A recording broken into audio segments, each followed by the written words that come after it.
बहुत समय पहले सौंदर्यगढ़ नाम का राज्य था, जहाँ के राजा वीरेंद्र को सुंदरता से अजीब सी दीवानगी थी। वह कहता, जिस चेहरे में सौंदर्य न हो, उसमें प्रेम नहीं हो सकता। राजा की शादी हुई थी रानी चित्रलेखा से, एक शांत, बुद्धिमान लेकिन सामान्य रूप रंग वाली स्त्री।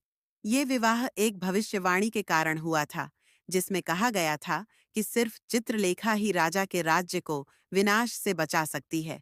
पर राजा को यह भविष्यवाणी व्यर्थ लगती थी। वह चित्रलेखा को देखता और मन ही मन घृणा करता। चित्रलेखा को सब पता था, पर वह मौन थी।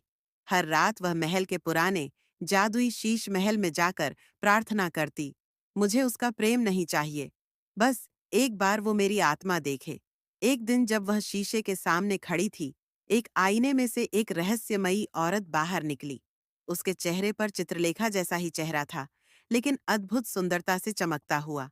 मैं वो हूं जो तुम बन सकती हो, अगर तुम चाहो, वो औरत बोली। लेकिन याद रखो, सुंदरता मिल सकती है, पर पहचान खो जाएगी। चित्रलेखा ने आंखें बंद कर लीं और हाँ कर दी। अगली सुबह पूरे राज्य में खलबली मच गई। चित्रलेखा अब बेमिसाल सुंदर बन चुकी थी। उसकी आंखों में चमक थी, चाल में जादू, और राजा वीरेंद्र पहली बार उसे देखकर मंत्रमुग्ध हो गया। अब हर रात वह चित्रलेखा के पास बैठता, कहानियां सुनाता, फूल देता, संगीत गाता। चित्रलेखा मुस्कुराती, लेकिन उसके दिल में एक डर था। एक दिन राजा ने पूछा, तुम पहले जैसी क्यों नहीं थी? तुम तो अब मेरी कल्पना से भी ज्यादा सुंदर हो। चित्रलेखा ने मुस्कुरा कर कहा, कभी आईने में झांका है राजा? राजा ने चौंक कर शीशा देखा, और वहां खुद की परछाई नहीं थी, बल्कि एक अजनबी की, रानी की पुरानी शक्ल। राजा पीछे हट गया, डर गया। चित्रलेखा उठी और बोली, तुमने मुझसे प्रेम नहीं किया, सिर्फ मेरे चेहरे से किया। लेकिन मैं अब अपना चेहरा नहीं खोऊंगी, सिर्फ तुम्हें खो दूंगी।